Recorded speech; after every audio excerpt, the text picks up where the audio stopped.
I am unashamed. What about you? So we're back, Unashamed podcast, and we're in the book of Mark. It was really, I walked outside this morning, is for the first time this year, I guess going back to first time since the summer, crisp and cool. I mean, it was 40 degrees. I know. What I found fascinating is I'm not a weatherman, and I don't think anybody else is either. Dad, you consider yourself a bit of a... I was pausing for effect. Even weathermen are not weathermen. They just said they were a weatherman. But most of the times when I've seen this drastic change in temperature, because just a couple days ago, it was over 90 degrees. That's right. Yep. I was in a cutover, just sweating. Long story what I was doing there. And then 2 days later, You spend a lot of time in cutovers, Jase? I have been known to. I'll tell you what, watch where you step. So then it goes to 40, but what I found fascinating was there was no rain in between. Usually when it goes from 90 to 40 in a couple days, there's a big rainstorm. Zero rain. I went to bed last night. It was 65, 70 degrees. The same thing. I woke up this morning. It was 40 and windy. See, the Weather Channel, if you listen to them, they don't like what they just saw. No. This temperature drop in October, they got to looking back the last time this thing got, they said in the morning it's going to be 31 degrees. It's 31. It's And Phil had an interesting that point. does not fit the narrative they've been on.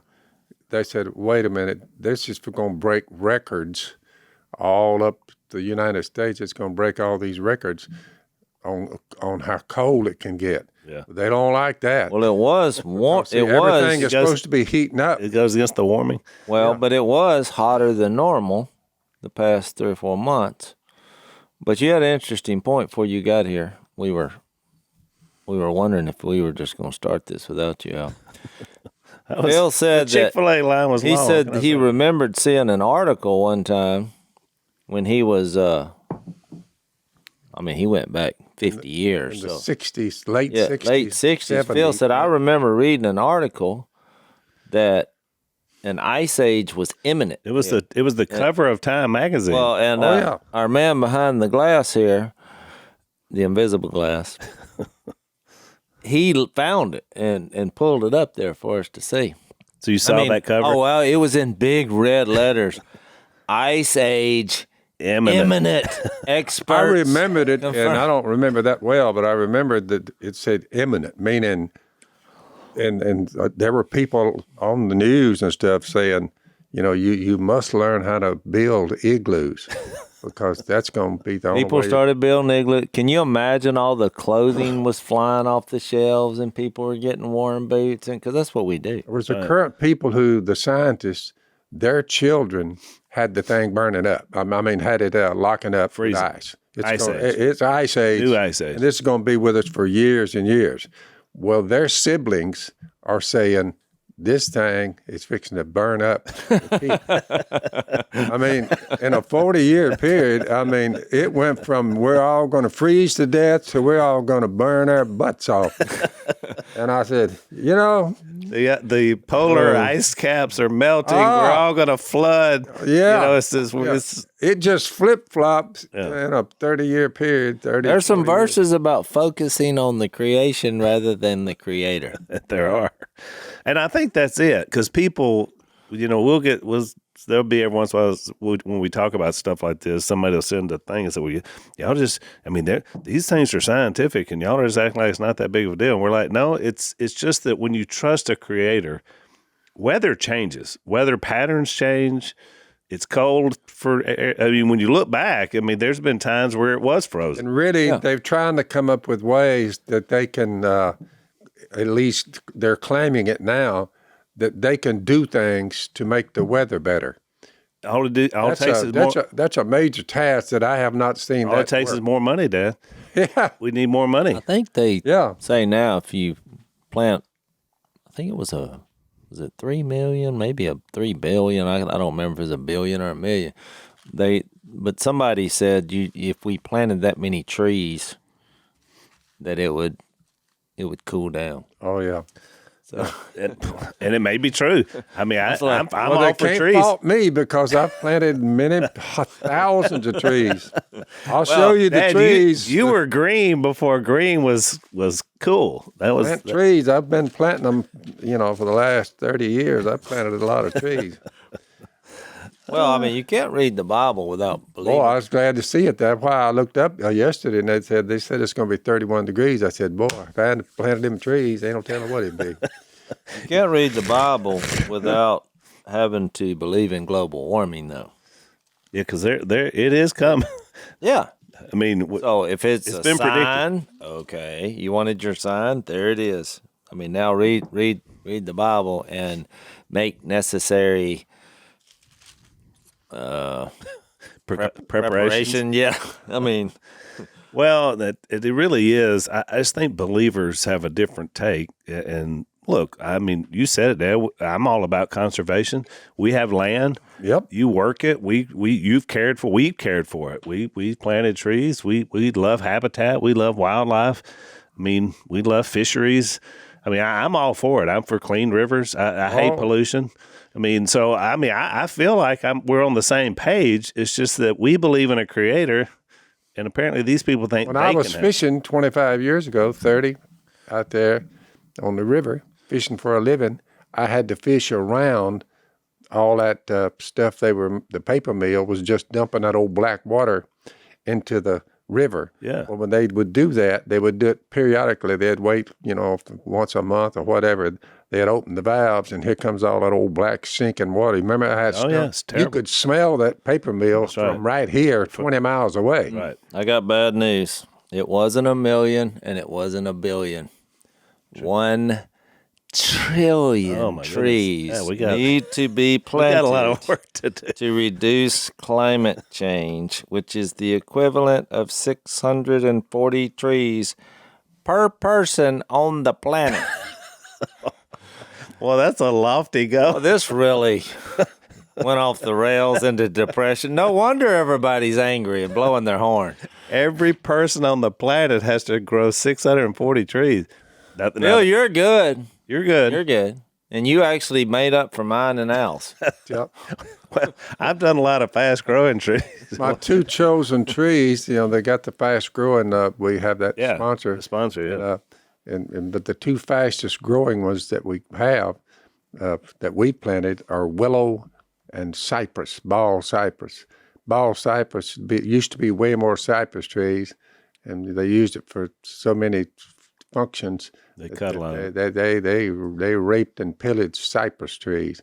A lot of times they just bulldoze them up and just smooth out the land where they could farm it, But I'm not knocking the farmers. I'm just saying, a lot of trees bit the dust when we decided to, just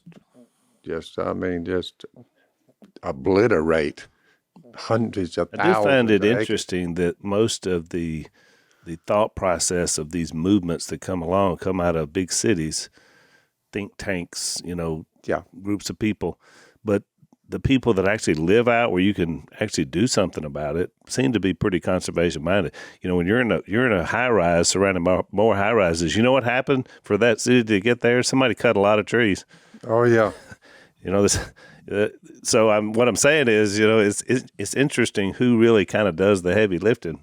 Yeah, a water elm does not get that big, but I've seen whole blocks out there when we began to flood it, certain areas for ducks, that button willow, they go berserk. Button willows, it's not more than a tall bush, and it's loaded with little seeds, But button willows, they will take over the place so fast it'll make your head swim. And water elm, what used to be like hardwood, died off where the water was a lot of water a lot of times. Duck hunters getting water over and, flooding woods. But the old water elm and the button willow, I've seen the landscape just change over. Yep. But we do all our planning on behalf of our faith in the Almighty. You know, if you bush hog a piece of landscape, you do it in August, and it kills the coffee beans and undesirables, but all the duck food plants, the smart weed, yep. springle top, all these duck feeds that they love to eat. Oh, the Almighty put them out there, and I mean, but you got to bush hog them in August. The button willows won't come. I mean, the button willows won't come back as fast.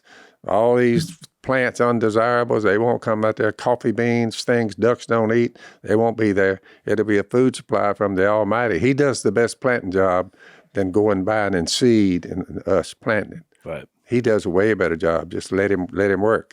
Well, we talked about that. Remember, it was a parable. Was it a parable or just when Jesus made an observation that, you go out and you put the seed in the ground, and then you go get in the bed.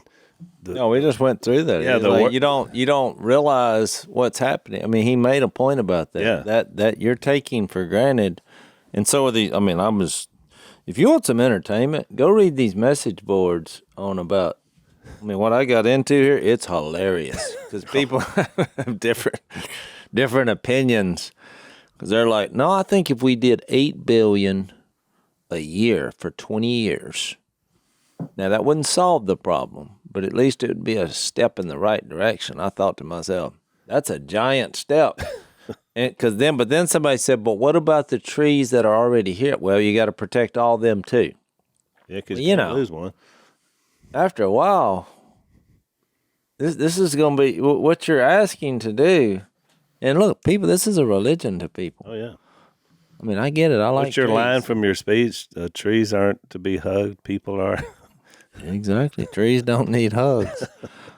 I mean, they are valuable and we need them and we use them, but you're trying to, when you don't have a focus on the Creator, you're coming up with different strategies and ways to extend this earth, and it's just not. It seems kind of silly if you step. Well, we just went through this with the pandemic too. It's interesting when people talk about science because it's almost like, well, we said this, so therefore this is science now. Everything is based off of this.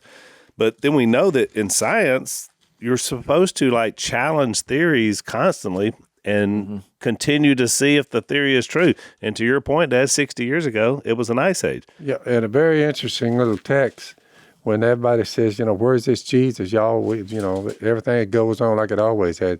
You actually think y'all are standing around and doing these studies in the Bible, and you actually believe there's a Jesus coming back? You know what the cosmos, referred to? By this same word, these people forget the earth was formed out of water and with water.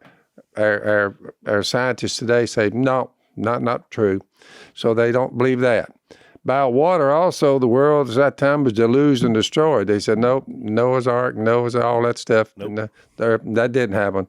But watch how this is worded. By the same word, the present heavens, that would be the ones we're living under right now, and earth, here's the way it reads, are reserved for fire.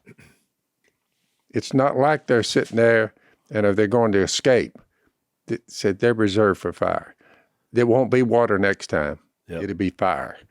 Well, to Jase's there's point, a lot of scientists who have studied it, and they do believe there was a flood. It's going to get hot one day.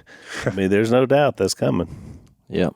I think the sound now of that right there, reserved for fire, that's what these people are hollering about. They said that's if we don't, and the Bible says you're not going to be able to stop it. It's reserved for fire, and it's going to burn up. That's why I think all the elements will melt in the heat. I mean, so you better look at what kind of people we should be. Well, I think spiritually you better be prepared more than anything, more than a tree and trees. Let's That's Second Peter, by the way. Read the last chapter in Second Peter. Last chapter in Second Peter. Let's take a break. So, Dad, what is your favorite room in your house? Kitchen, where all the grub comes to bear. Exactly. Jase? I don't know.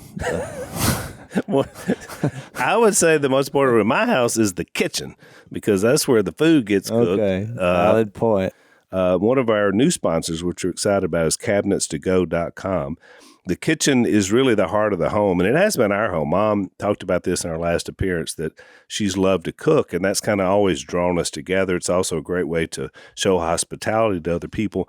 So cabinetstogo.com, they've been on HGTV's Dream Home, and they have the one-stop renovation destination is what they call themselves, so it's really good. But I want you to check these guys out. No one beats their prices.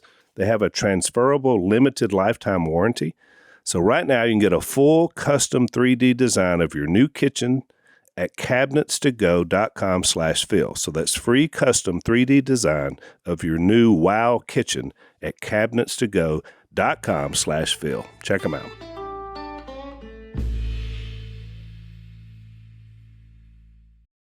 Now, that passage you were referring to was what we studied earlier, Mark 4:26, when he said, "The kingdom, what is the kingdom like? A man scatters seed on the ground. Night and day, whether he sleeps or gets up, the seed sprouts and grows, though he does not know how." We still haven't figured that out. Nope.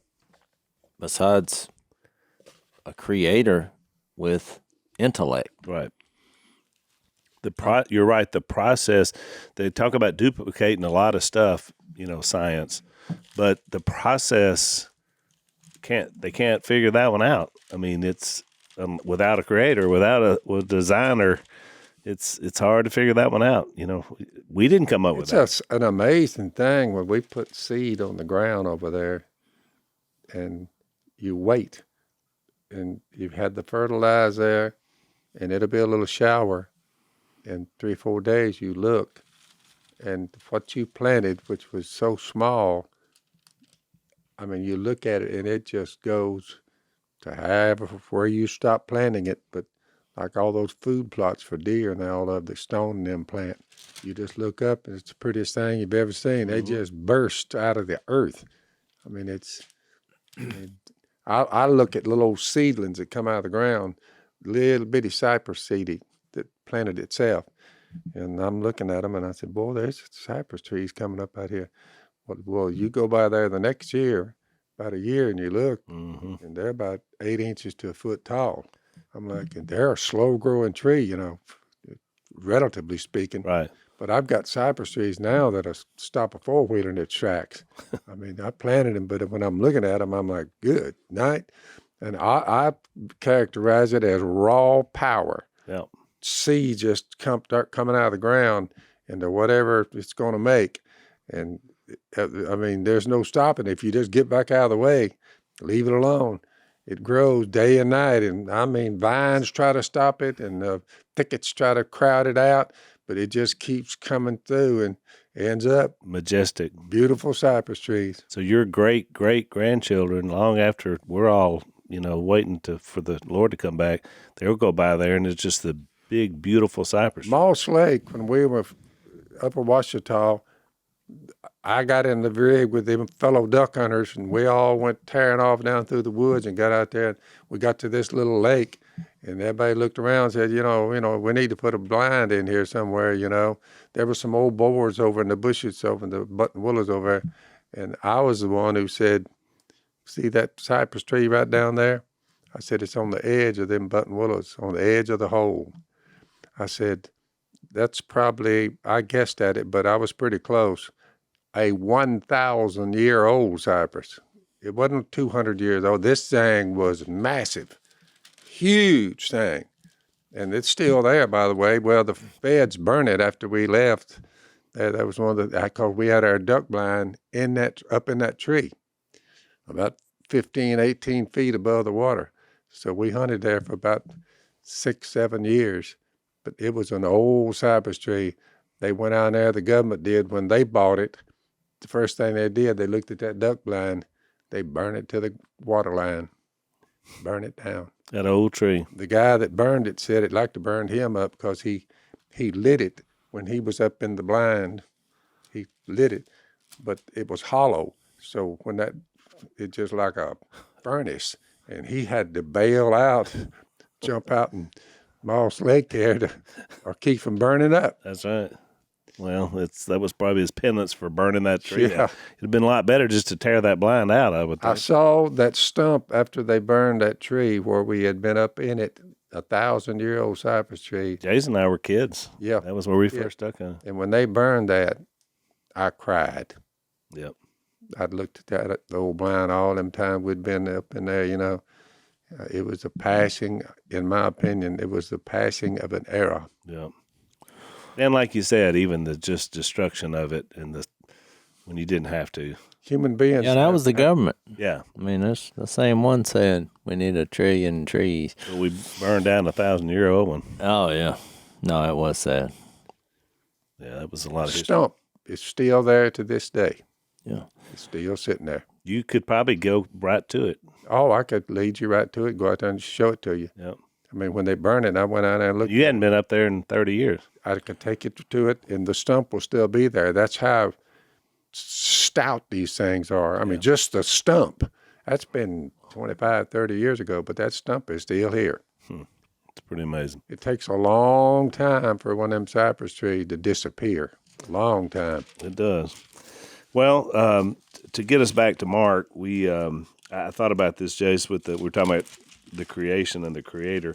There was Jesus right in the middle of all this that we've been studying. When he walked on water, I always felt like that was kind of one of those little scenes that he gives them where he's in control of nature and everything else. Because you look back through the course of the Bible, and you see that God has always been able to use nature for a lot of different reasons and purposes. Mm-hmm. And so he calmed that storm right in the midst of all this other. It's probably just another way of showing them that he was in charge, even though they had a hard time grabbing it.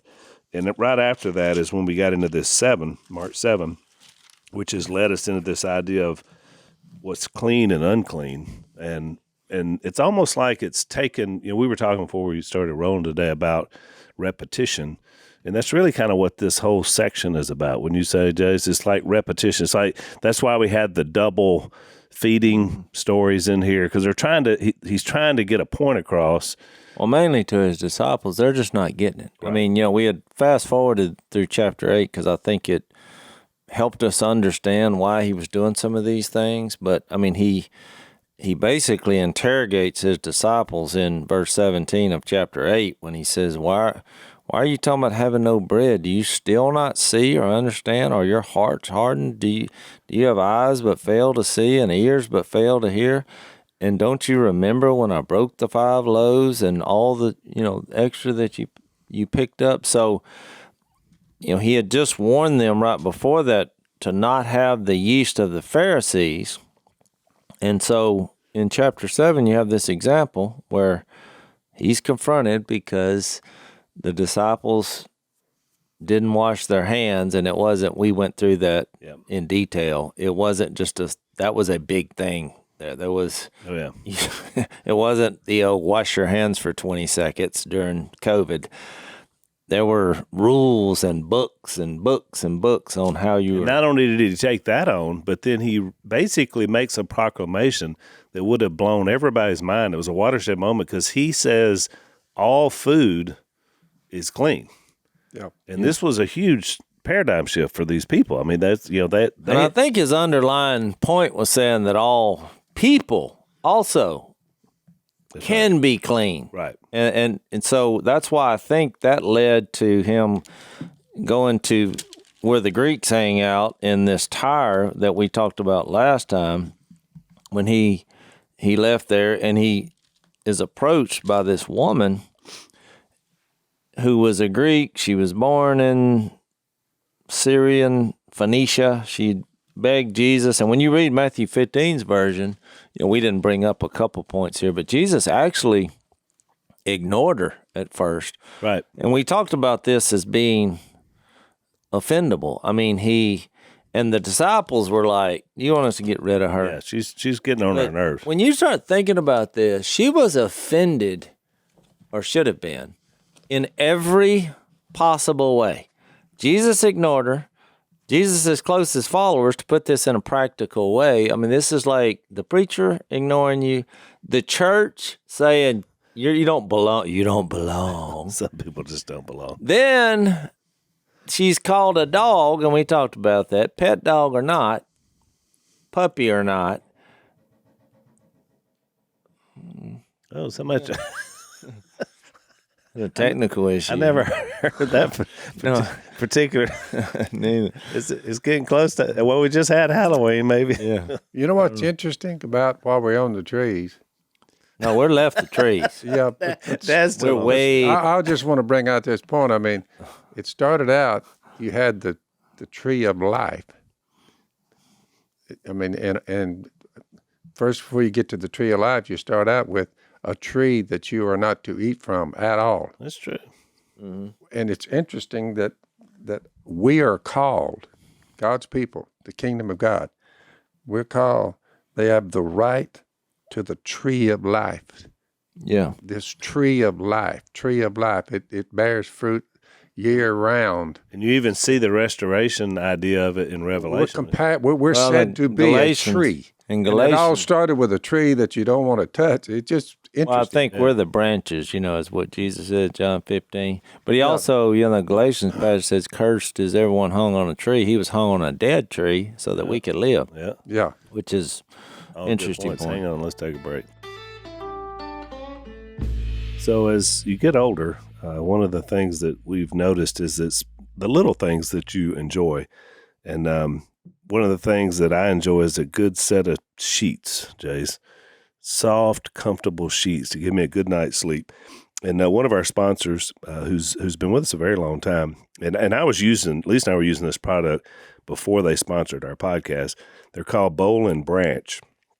And just, a typical Americana startup business, come up with a great idea, find the most luxurious cotton and get the greatest threads on earth and then make great sheets. And that's what they do. And they last a long time. The longer you use them, the better they get, which you can't say that about many products.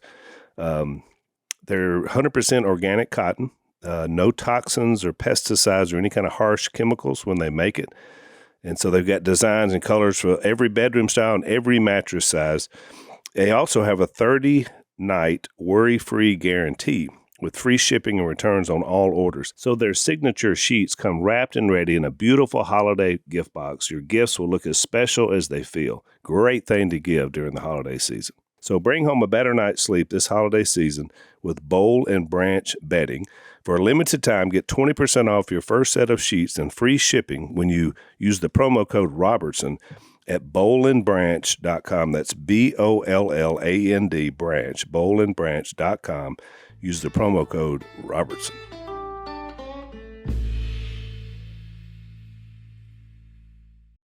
So back to this woman. So the whole thing, and I think when you look at our culture, we're living in a culture where everyone is offended at the drop of a hat. And I don't know any other way to make sense of this other than I had brought up the point that she wasn't offended because the love of her daughter made her unoffendable. And you remember I talked about, experiencing that. And so I just think this is in here for a reason. But I think Jesus clearly portrayed that you're going to have to get over insults and being ignored and Name calling. yeah, just this was part of it. And because his timing of this was when he said that even the dogs, when he said, for it is not right to take the children's bread and toss it to the dog. Well, Matthew 15, he kind of clarifies that in 24. He says, I was sent only to the lost sheep of Israel. And the woman came and knelt before him. This is Matthew 15, 25. Lord, help me, she said. And he's like, it is not right to take the children's bread and toss it to their dogs. Yes, Lord. You notice how she keeps referring to him as Lord three different times. From her knees. In Matthew 15. Yeah. Because the first, Lord, Lord, Lord. And on the third time, when she said Lord, even the dogs eat the crumbs that fall from their master's table. This is a powerful story. And the reason we're revisiting it is because you got to realize that if you're going to try to go on your credentials or your leverage or your good deeds or your justification to have salvation, you're never going to make it. Right. Or your background, whatever you tie it to. You know, the tradition, Exactly. their background, they try to just swing this into motion. Can't do it. Well, remember, for 2,000 years, the mindset was you were born in a certain tribe that gave you a certain amount of authority, certain rights, whatever. That's right. And so they saw it almost as, you're right, I deserve this. That's right. And stories like this, to use our tree analogy, I think Jesus is planting seeds in the hearts of his future followers as they take it on their own, that look, this is for everybody. I mean, ultimately, this is for everybody. So it was interesting that Jesus held his ground first, Jase, because he did come for Israel first. I mean, he was the Messiah of Israel. And so he starts out, by just ignoring her. But then Well, I'm just saying. her faith breaks through. I mean, Ignore your wife, what happens? I mean, then he called her woman at the end. I mean, it's like every possible thing. He didn't use her name, or Right. it's like every way, but she was unoffendable, which is the point we brought up, because of her love and desperation for her daughter. And that's what I wanted to bring up, is that even though love is not mentioned, there's a lot about faith here being acquired. Love, God is love. And that was I think, an undercurrent to what was going on here. He was showing the love of God to all people, no matter where they're from, what their condition was. And so you fast forward it, because you think, when he chose them and gave them these miraculous powers, that didn't translate into them understanding who he was. Right. They were And, excluded from citizenship in Israel, which is where this woman was too, and foreigners to the covenants of the promise, without hope, without God in the world. But now, in Christ Jesus, you who were once far away, if you weren't a Jew, have been brought near through the blood of Christ. He himself is our peace. He's made the two one. This what the argument was with this woman, and between her and the Jewish hierarchy, has destroyed the barrier, the dividing wall of hostility. This is for us, the Jews said, and the Gentiles, they're out. But Jesus came, he abolished in his flesh the law with its commandments and regulations. His purpose was to create in himself, Jew or Gentile, one new man out of the two, thus making peace, and in this one body to reconcile both of them to God through the cross, by which he put to death their hostility. It's a pretty interesting read. That's Ephesians chapter 2, but that's how the two were brought together. But you see the trouble that caused with a woman like that. Right. She wasn't one of them. That's right. All right. And I think that's why I was going to bring up in 1 Corinthians 13, probably the second or third most known passage in the Bible. They had it. You would never be one of us. Right. It says, if I speak in tongues of men and of angels, but have not love, I'm only a resounding gong or a clanging cymbal. If I have the gift of prophecy and can fathom all mysteries and all knowledge and have a faith that can move mountains, but have not love, I'm nothing. If I give all I possess to the poor, which, we're going to get to the rich young ruler here in a couple of chapters, and surrender my body to the flames, which all these men would die. But it says, but have not love, I gain nothing. And then he defines what love is. Well, he's showing these qualities in his life, because they were like, hey, you want us to get rid of her? Since he was not paying attention, they're like, oh, let us come in and be your henchman. Your henchman. And let's She get was not part of the intelligentsia. Well, she wasn't. She had absolutely zero credentials. And it's a pattern that you keep seeing. Even that I thought about when you fast forward to the end of the book, which we will get there. Do you know that the only group of disciples that saw him die, be buried, and be raised was a little tiny group of women That's right. that saw all three? That's right. And so when you think about, you think, well, why is that significant?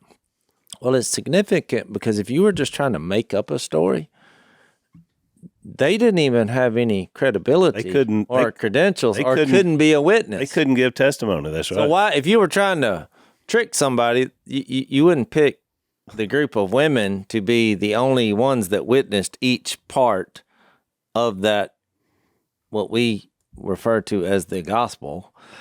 And so I found that significant, but I also find it incredible that it just shows you that God views everyone as equally important. And that's, the reason he told, when you look at the burial of Jesus, we had two men, Joseph of Arimathea and Nicodemus. Well, that men didn't do that because that was a servant or a woman's job. Right. So here these guys, now they come in there and do something very humbling, and the only reason for it was an act of love. It was kind of a tender thing. I don't know, that just kind of hit me when I thought about that. It's Jesus changes the narrative on who seems to be important and the best. That's why, a chapter from now, when they're arguing about who's going to be the greatest, well, they're missing this. They're missing it because, like all people do, if God uses the Spirit to do wonderful things and mighty things, and all of a sudden you start saying, "Oh, well, I must be something." That must be a big deal. That's what. And nobody naturally was and putting spiritually, womanhood, women in general. They were being persecuted from the time they came out of the womb. Exactly. They were females. Yep. And then this is a story of one. All these people that's hollering about women's rights and all that, they need to read their Bible. Well, exactly. There's never been a champion for women than Jesus, and basically what I just laid out. That is correct. Let's take a break.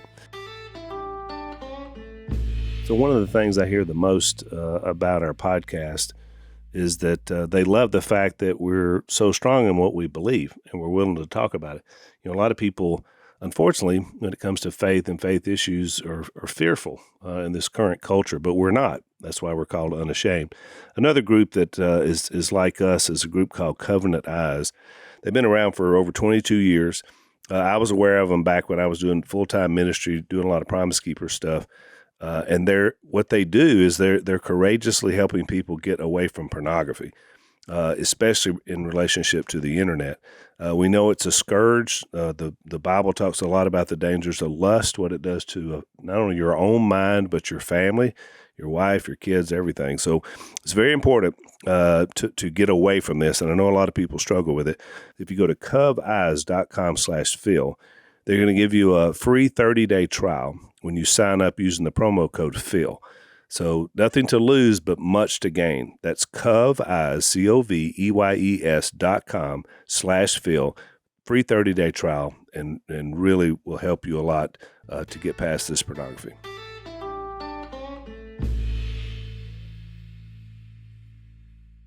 But it also that's why the widow thing is such a big deal, because there was nobody to take care of. If you wound up a widow without a child, mainly a son, to take care of you, you're hosed. There's no the home for the widows. They were grossly mistreated. Yeah. But I thought we needed to go down that road just because this next story is so, I think, difficult to say, what? No, what is going on? What? This is not there's zero sermons I could find about this paragraph. Yeah. But I'll read it. Yeah, read it. It says in 31 of Mark 7, where we're at, then Jesus left the vicinity of Tyre and went through Sidon down to the Sea of Galilee and into the region of the Decapolis. So he's still in Greek territory, by the way. But if you do a map, because I looked at it, what in the world? This seems like a detour. Right. And once again, kind of like I just used the women as an illustration that only saw death, burial, and resurrection.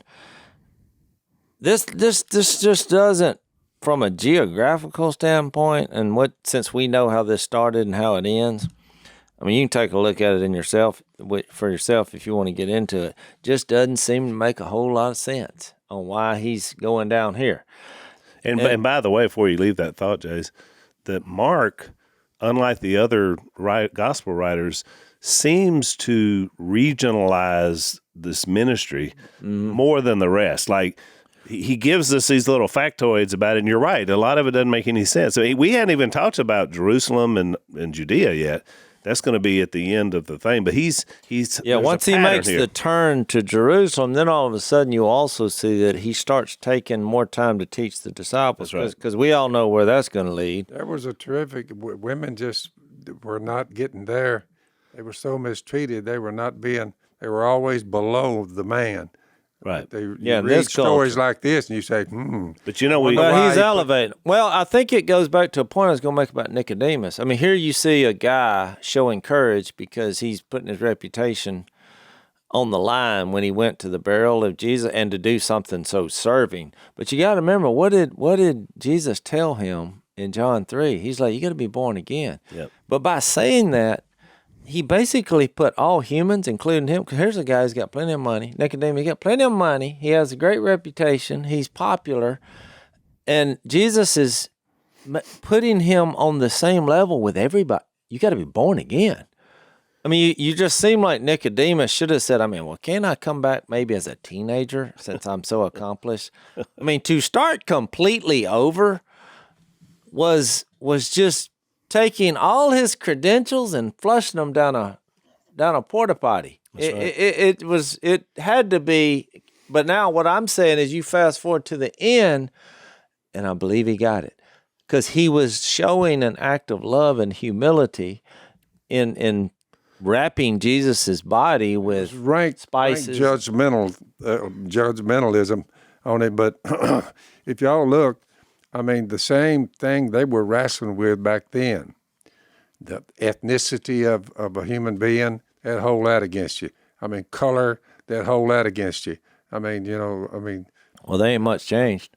Not at all. Yeah. I mean. Well, let me finish reading. What sex you are, that was a bad one. I mean, it's a struggle right here. We're reading about it the whole way, you know. And it still is. That's right. So in 32, it says there some people brought to him a man who was deaf and could hardly talk, and they begged him to place his hand on the man. And probably, we've met and we've even had some, in our family, that if you can't hear, it's hard to talk. So he could talk, but he couldn't be understood, because if you can't hear yourself talk. So I think that's the image of what he's portraying there. We've heard deaf people that, especially if they spoke before, so obviously they hear enough to be able to speak. But you're right. Once you can't hear it, then it's almost like you can't remember anymore how to speak. And the reason, by the way, that I brought up this idea of love from 1 Corinthians 13, because Jesus is better than miracles. Love is better than miracles. And he's going to explain that in 1 Corinthians 13. Now, a lot of people in the church, when they hear that, they take back and say, what? But it's true. And even here you see this act of love. I mean, and with the woman and the daughter, I mean, she was unoffendable because she loved her daughter, and she thought Jesus was her best chance. And she had done the research or whatever, however she got the information, she came to a conclusion that he was Lord. And she seems to be the first person at this stage who has got it. And it would be the last person you thought of. Right. Well, here you see a bunch of people reminding you of the guys who opened the hatch of the roof and lowered their hole in the roof gang. Yep. Well, why are they doing that? Because they love their friend. I mean, you're seeing an act of love and faith, but don't discount what the motivation here. And I think that's why Jesus is taking notice. Is what. And I'm that's a getting good point, Jace, because it's not only sometimes the faith of a person; it's the faith of the friends of a person. Well, and the love as a result of that. How many people have led people to Jesus just because they loved a person so much they didn't give up? Dad, you're a perfect example of that. Yep. Right? Yeah. So hang on, let's take a break.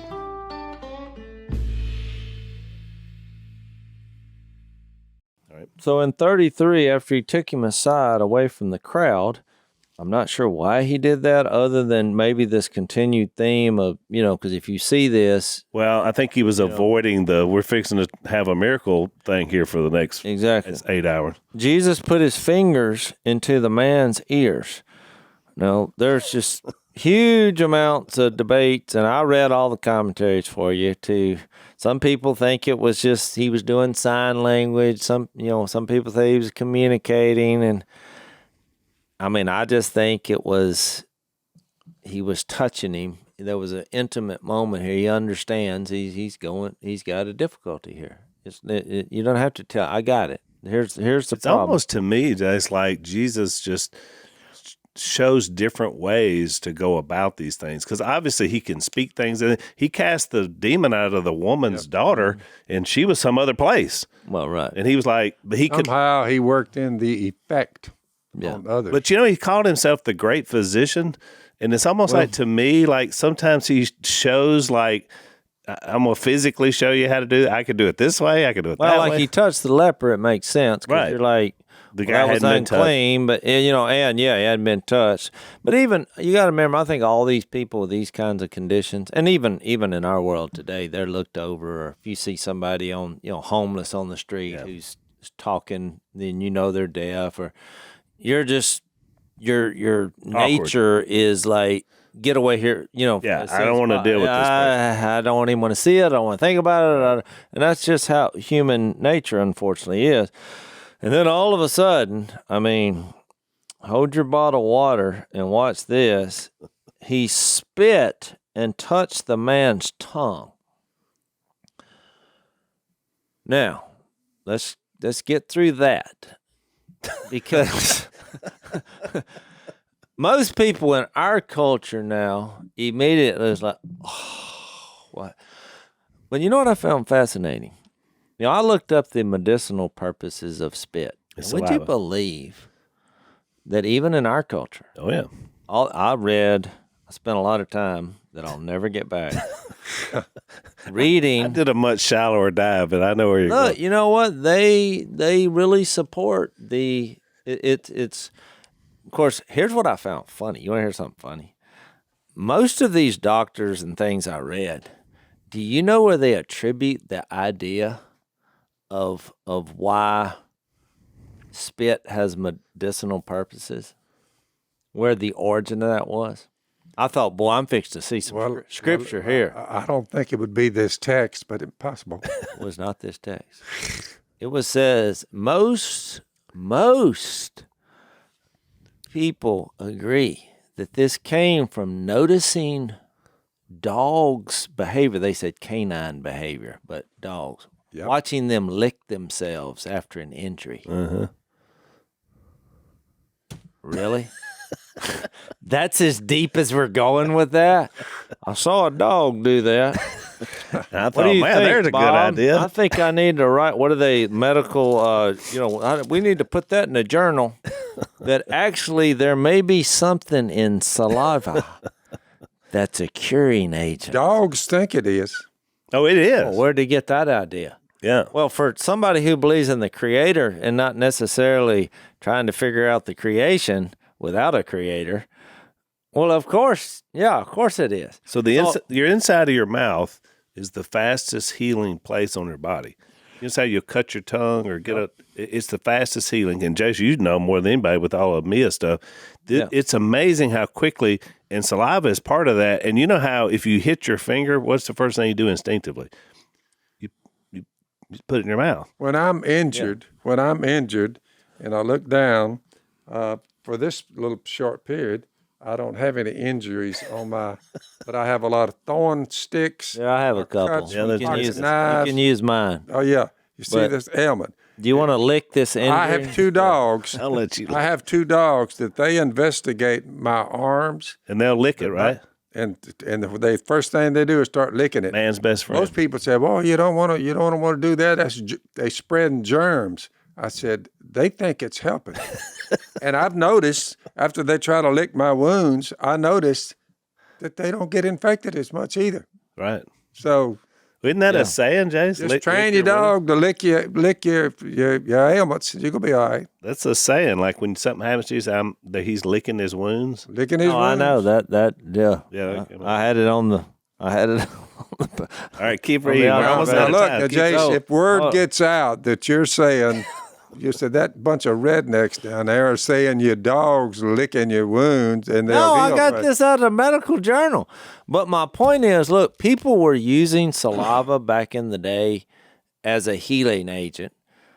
So that was happening. So I don't think, because when you first read it in this Of course, the era spread of of COVID. diseases, if they have a disease, the spread of it, it cuts both ways. But look, we said all that. Jesus didn't have to do that. He healed people just by saying you're healed. And they weren't even there. Well, right. He rose people from the dead, raised people from the dead, and he wasn't there either. Right. So why does he go through the? I mean, there's got to be something here, but I just think it's interesting. So verse 34, he said, he looked up to heaven. Now I love this, with a deep sigh and said, Ephatha, which means be open. At this, the man's ears were opened. His tongue was loosened, and he began to speak plainly. Which, by the way, that's a true miracle. That's a miracle. Hadn't been able to hear, and he couldn't talk, and now you're stealing my punchline. That's exactly what I was going to say. I mean, even though spit has some medicinal value, it couldn't cure that. this is a miracle. If a man can't hear and you spit on the ground and then touch a guy's tongue and put your fingers in his ears, which I can see people all across the globe are going to try this now. We're going to start a revolution. Well, I read it in the Bible. Let me try it. But you're not Jesus, right? But I believe. So good luck. But Jesus does it. And remember, that's why I brought up 1 Corinthians 13. The character of a person is what Jesus is after. And you remember the Corinthian church had missed it, and he got down, he said, look, faith, hope, and love, the greatest of these are love. And then 2 chapters later, what does he do? He reminds the Corinthians of the gospel. They had forgotten Jesus. Yep. You forget Jesus, you lose your faith, you lose your hope, and you don't have love. And the whole thing will melt down, and all of a sudden, you're just like the world that Jesus rescued you from. Right. So then in verse 35, at this moment, his ears were open, his tongue was loose, he began to speak. Jesus commanded them not to tell anyone, but the more he did so, the more they kept talking about it. Of course they did. People were overwhelmed with amazement. And I love this line because it's about Jesus. I mean, somebody needs to write a song about this. Yep. He has done everything well. Speaking of Jesus, he has done everything well. I mean, what a bumper sticker. That's a caption. It is. Yeah. He just does everything well. There's your T-shirt. He does everything well. He does everything well. Who else could you say that about an adult? There's always a problem. There is something. There's always the kryptonite, so we can make a movie. But no, people wouldn't want to watch a movie about Jesus. Why? Because he does everything well. There's no conflict. There's no story. Tension. We can't make a movie about this. That's right. He even makes the deaf hear and the mute speak. So there it is. I wrote this down. Here's an interesting story where here is a man permitted to speak, but not able. He encounters Jesus, and then he's able to speak, but not permitted. He's told to be quiet. I thought it's funny. That's pretty good. It is. I mean, Jesus, hang on. Hang on. What? But he just couldn't help Keep it to yourself. But I haven't been able to speak for who knows how many years. People say, he's disobeying Jesus. But it goes back to what Jeremiah said. When you're persecuted and all, and you're feeling like you don't want to speak up, you just can't help it. No. Jesus does everything so well that you literally can't help it. And that's why Jesus was okay with it, even though he said don't do it. You said, why is he okay with it? That's why he's off out in the middle of nowhere. That's why he kept doing leaving these things. That's exactly He's right. like, they can't help it. And he knew the word was spreading. All right, we're out of time. We're going to talk a little bit more about this one in overtime. And you can follow us over if you want to at blazetv.com/unashamed. You can get $10 off with the promo code Phil for a limited time. Save you a little money to subscribe. So we'll discuss this a little bit more on the other side. Yeah, I have an interesting question in the overtime. There you go. There's our tease. Thanks for listening to the Unashamed podcast. Help us out by rating us on iTunes. And don't miss an episode by subscribing on YouTube, and be sure to click that little bell to get notified about new episodes. And for even more content that you won't get anywhere else, subscribe to Blaze TV at blazetv.com/unashamed.